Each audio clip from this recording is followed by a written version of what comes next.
And we're back here with part two, looking at page two of your game's owned list, almost all 500 of them. And we're into the P's, and first game I see that I recognize is Pillars of the Earth. It's one of my favorite games. First of all, the artwork is beautiful. Like so many other games of that style, Cuba and Pillars of the Earth kind of have the same look to them, but they look really good. They look like you can frame them and put them on the wall almost. But it's a fun game. It's one of Mrs. Claus's favorites as well, which to me is more important. You could play on a blank sheet of paper if it's a fun game. Pirates Cove, a game my dad tried to teach me a couple times, but it's a 3-player game, so we didn't get a chance to play the last time I saw him because it was just the two of us. Poker, obviously, we've all heard of. Puerto Rico, another game. If you've been around Board Game Geek for any amount of time, you know that it's a very popular game. I enjoy it. I played it a couple times, well, more than a couple times actually. It's one of the games my dad really enjoyed, but I always beat him. So I think that's why he kept wanting to play. My father and two of his friends and I would play together when I was living in the same city. Those were good times. Those were good times. And you move to the North Pole and get a job making toys for little kids, and it's tough. Looking down here, Raw, a game I've heard of, haven't played. I'm not a big auction guy, so I'm not sure if I would really enjoy it. Race for the Galaxy, don't know anything about it except I've seen the name on Board Game Geek a couple times. Reef Encounter, a game I've seen online at the Spiel website. Haven't gotten a chance to play it. I heard it's very complex, but I have heard of it. Risk, obviously I've heard of Risk. Rules of the Game, I've heard of. I'm a sports guy, so it was one of the games that my parents got me. It was fun, for a little while at least. St. Petersburg, Santiago, the games I've heard of, haven't gotten a chance to play. Obviously I've played Scrabble. There's a lot of Scrabbles here. There's 4 different Scrabble games. There's a lot of words going on. A lot of Settlers coming up too. Settlers of Catan, the event cards, the Great River Travel Edition. I can imagine you're big Settlers of Catan fans. I learned Settlers at a convention a while ago, and I didn't like the trading aspect of it. At least for me, when I'm trading with someone, if someone's eager to trade with me, I get that funny feeling like I'm getting ripped off. And even if it's a good or a card that I know I need, I don't know if I'm helping them a whole lot more than I'm helping myself. But I do play it. I've played it a couple times.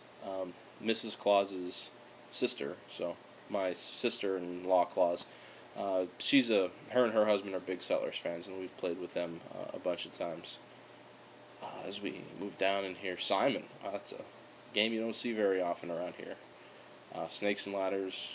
That'll probably be one of the games that my little Claus starts off with, along with Sorry, and games of that nature. Break the Ice was my first game. I don't think you have it on your list, but it's a little game where you have a guy and you knock out the pieces of ice. It's a fun game, and you can get it for $5 at Target.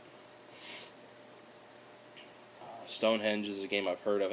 Is that the game that has like 5 games in one? I think it is. It looked interesting to me. I think my brother-in-law had looked into buying that. Super Mastermind, another popular game. I think my mom, who really wasn't a big gamer, she was into Mastermind, I think, when I was growing up.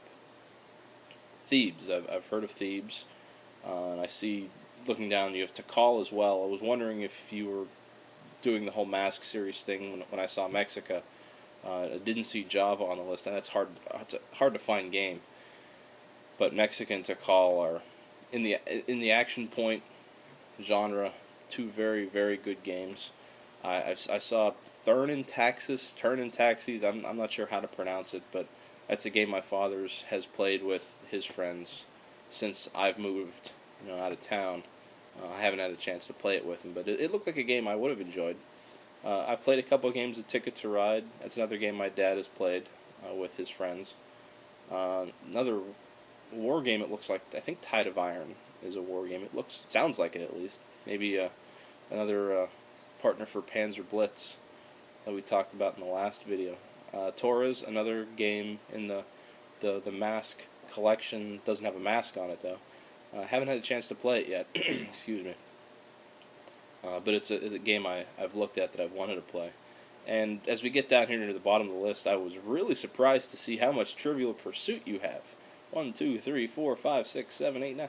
There's 10 Trivial Pursuit games. I guess that's the party game of choice at your household. That's great. My parents used to play the Baby Boomer edition, and obviously I didn't know much. My claim to fame for Trivial Pursuit was the New Year's Eve of 2002 going into 2003. My girlfriend at the time, she's now Mrs. Claus, we were at a friend's house and we played a game of Trivial Pursuit, and our game ended at 11:59 exactly. And I won, so I like to think that I won the very last game of Trivial Pursuit anywhere, at least in that time zone for that year. I think that's the only time I've ever won that game, though. So it was a cool time to win. A lot of Uno as well. Uno's a fairly popular game. I've never played the Dominoes or the Stacko version, but it's cool that you have those. And all the way down at the bottom, the only other game I remember was Zombies. I've played Zombies before. It's a fun game. The last game I'll talk about, though, on your list is Vegas Showdown. Vegas Showdown was a game that was the first game that I bought because of Board Game Geek. I read the reviews and I thought, this is right up my alley. I like the theme. I like the victory point aspect. So I'm gonna buy this game and give it a try. This was before any online stores that I knew about. Game Surplus, Boards and Bits, Thought Hammer, things like that. I just never heard of them. I bought Vegas Showdown on Amazon, but it's a game I still play today. If you like it, cool. I did see you tried to trade it once on a math trade. If you did trade it away, and hope you got something good for it. If not, I hope you play it, because I think it's a fun game. So that is me checking out your owned lists. I checked out the previously owned list. None of those games really struck anything for me. But I can only imagine the size of your game room. I have a fraction of the games that you own, and a lot of my games are expansions. My games owned list for Carcassonne is 8, but they all fit in that one little box. So I don't have a space, as much of a space issue right now. With the Little Claus coming up, and we're probably gonna buy the Don't Break the Ices and the Monopolies. It'll be fun for him to have his own little section in Santa's game room. But I just wanted to take some time to introduce myself, say hi, maybe get to know you a little bit through this anonymous internet secret Santa world, and give you a little idea of what I thought of your games. I looked over your wish list, and there are a couple of those games that we have sitting around here at the North Pole not being played, so we're going to try to get them out. I will give you a hint on one of the games you probably won't get. I looked and saw that you only play with about 3 people, and Power Grid is a game that I would definitely suggest you try, but if you only have 3 people, I like it more with 4, and I think it's the best with 5. I really do. So that would be a game that I would suggest you try out, but maybe owning. I'm going to try to send you some games that you're going to play a lot more. And before you even get any of the other games, I have a couple special games here that I'm going to send you early they're special editions. Some of the games are in your collection, but they're special editions. So I want you to check them out, and if for nothing else, maybe get a smile. And there's going to be something else coming in the mail pretty shortly before your actual package. And I'm a Santa that whenever something comes, open it up and play it. To me, there's no sense in looking at the box for months and waiting. So, ho, ho, ho, Merry Christmas, and we'll talk to you soon.